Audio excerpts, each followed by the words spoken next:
Okay, everybody, in this video, we're going to start looking at what we call geometric optics or ray optics. So there are some optical phenomena, interactions involving light, where we can get away with a simpler model compared to other phenomena.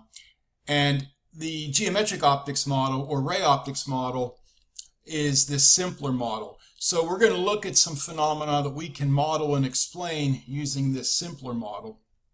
Can actually do quite a bit with geometric optics. There are some limitations, and we'll talk about those later. So before we get right to the law of reflection, which is the first law that we're going to write with geometric optics, I thought I'd just introduce the concept of the ray and a wavefront.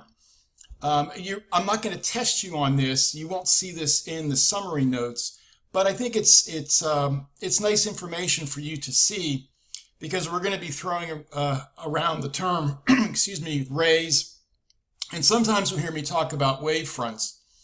I think in the one computer problem, Snell's law, you'll see an animation involving wavefronts. So we'll define what those are and just describe them, and then we'll get to the law of reflection. Okay, so I'm going to go to a notebook so I have some room to write. So the first thing that we're going to do is talk about the ray. And really, this is just an arrow that shows direction. All right, so remember, we have the picture in our head of the electromagnetic wave. So I'll go back here, right? We have this picture. And let's say that's traveling, right, in what we call the x-axis. So we know that this is a harmonic electric and magnetic field wave that's traveling with a wavelength and a frequency at some speed v in a material with index n. But sometimes when we model the optical interaction, all we really have to be concerned about is the direction of travel. And that direction is indicated with the ray. Okay, so the ray is nothing more than an arrow that's going to show you which way the light's traveling. So we'll just do like that, for instance.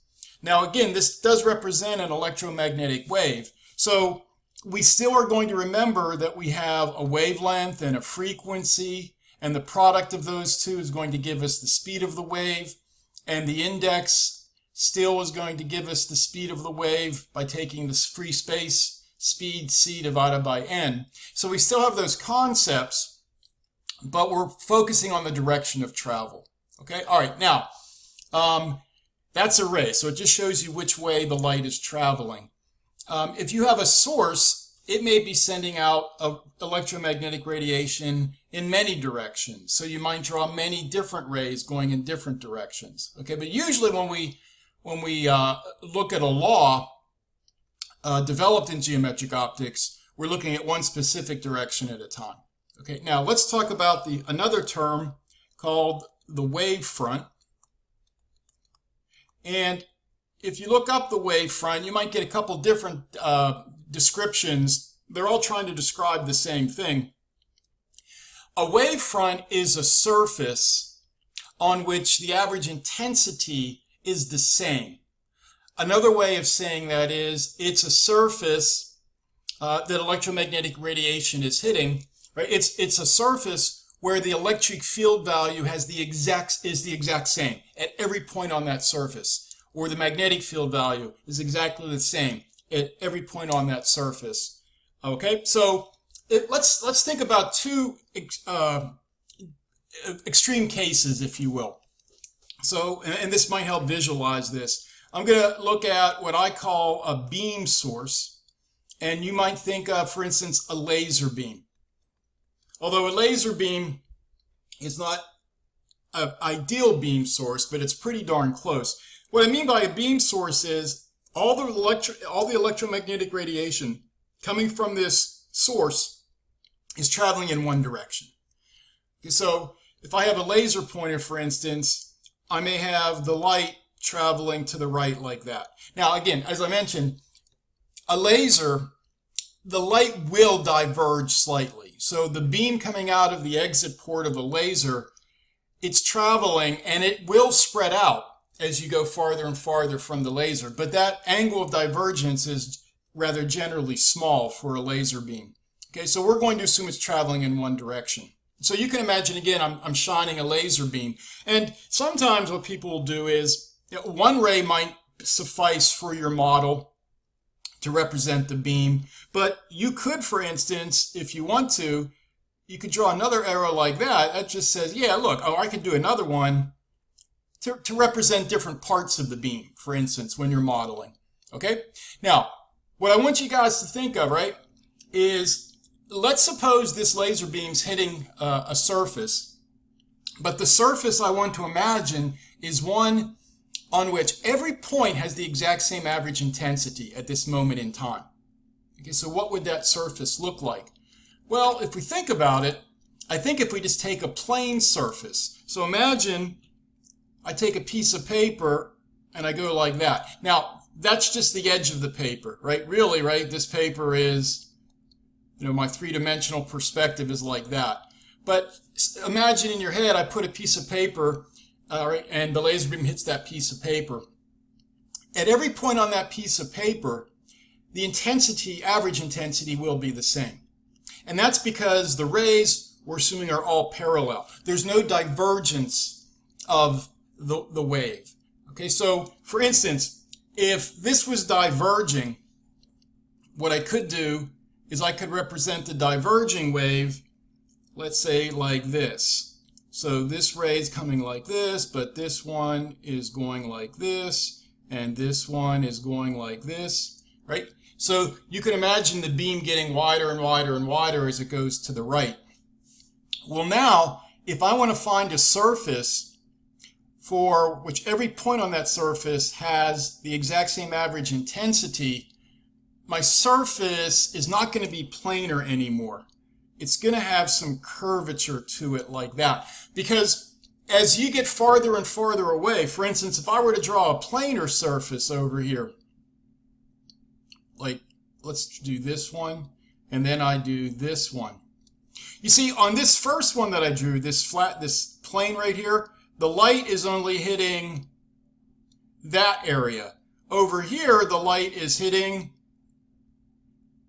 that area, right? So the power contained in this beam is hitting a smaller area here than it is here.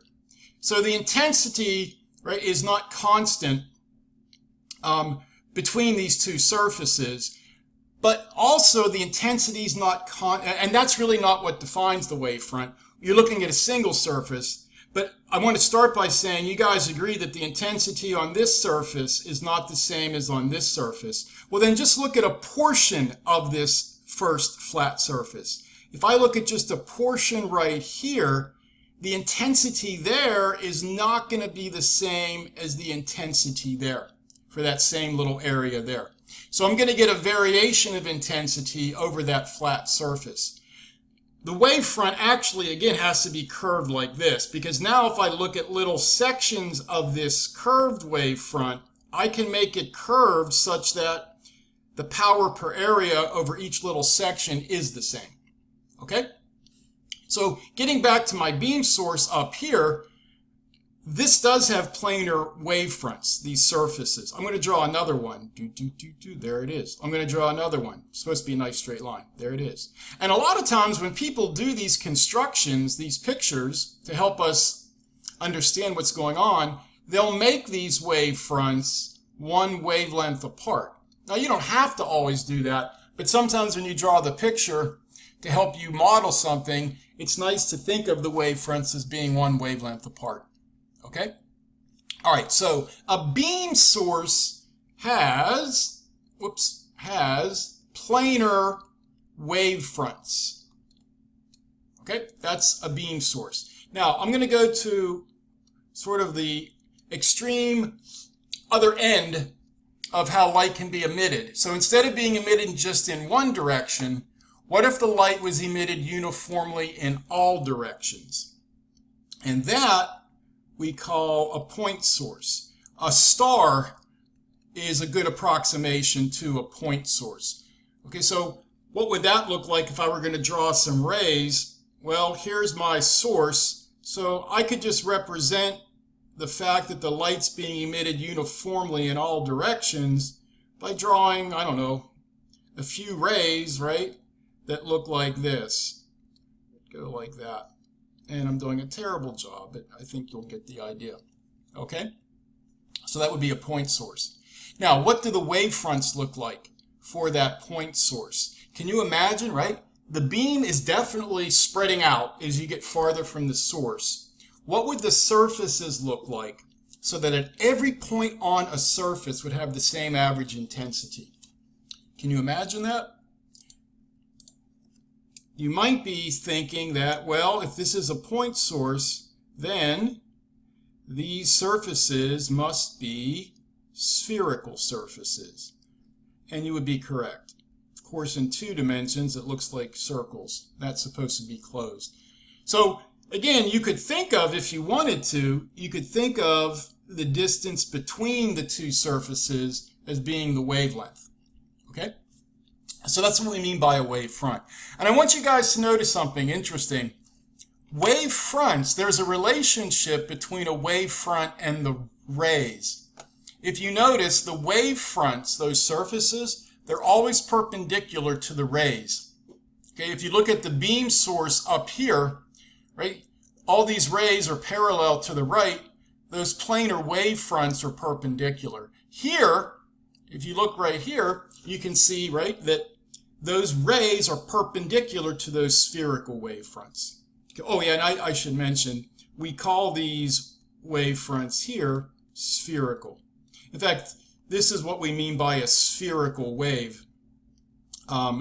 It's from a point source, and we would call the beam source wave a plane wave. Okay, so we have a spherical wave with spherical wavefronts from an ideal point source, and a plane wave with planar wavefronts from an ideal beam source. So I just wanted to introduce the concept of array and also the wavefront.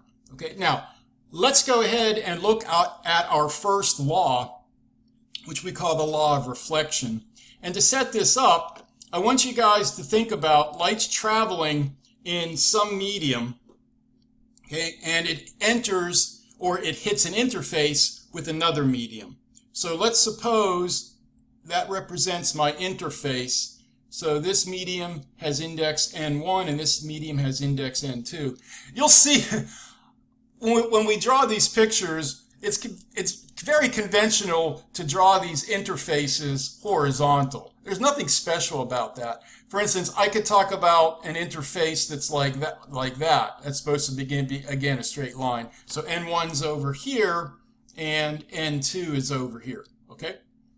But let's go over to the horizontal one because I'm used to drawing on that. So here's a question. Let's suppose some light's coming in a certain direction like that. Now the question is, what happens to this energy? What are the possibilities? Okay, well, there are a couple things that are going to happen. First of all, some of the light energy is going to reflect, which means it's going to bounce off this interface and go back into the incident medium. Okay? There is a possibility that some of the light will be transmitted, which means it goes into the second medium.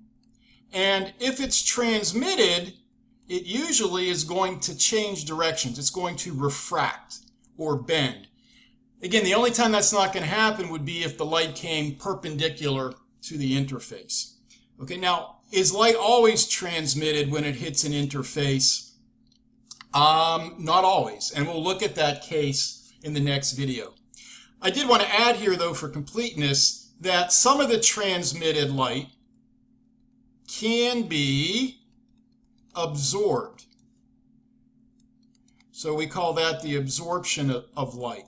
So if the light does get transmitted, some of it is going to continue traveling through the second medium. Some of that energy is going to be absorbed. Okay, now, geometric optics, we're going to be able to talk about the first two cases, reflection and the refraction. The absorption of light, we can't really do with the simple geometric optics model. That requires looking at in more detail the electric and magnetic fields, which is what we call physical optics. Part 2 of our course is physical optics, but we're not going to look at absorption per se because of time constraints. We do look at absorption in Physics 415 a little bit, okay? But there you go. All right, another thing that can happen, and we'll talk about this later in the course, is there can be a change in polarization for the transmitted light and for the reflected light. So you can get polarization changes. And we'll talk more about that in the second part of the course. But again, we're going to focus right now on these two things. And in this video, I'm going to look at the law of reflection, which is a pretty simple law in terms of how we write it. Okay, so if I go back to my picture right here, where I have this ray coming down in this direction, hitting this interface, what I'm going to do, this is an extremely important line I'm going to draw, and I always make it dashed.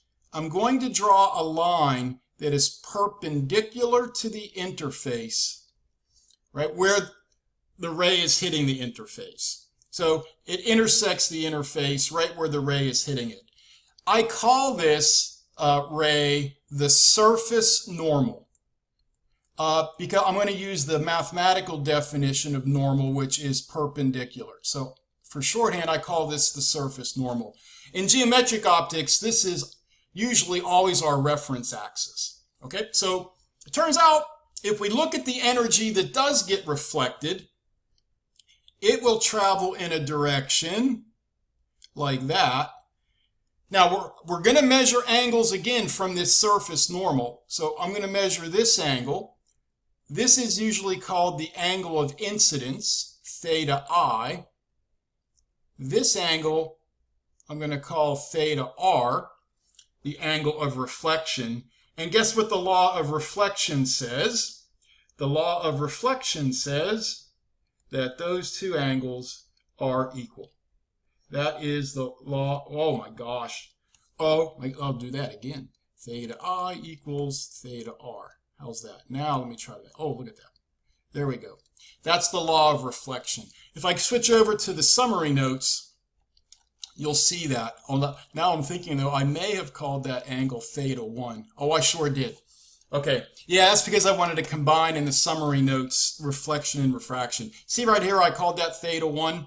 So let's go back here, and we could say, well, theta I is conventional, but we could also call this theta 1, the angle of incidence. Okay?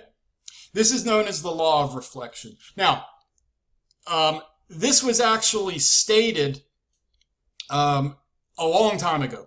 Okay? Before people knew a lot about electric and magnetic fields. So when this was stated, it was really a principle that was noticed because people could play around with beams of light, sunbeams, right? And they could see this.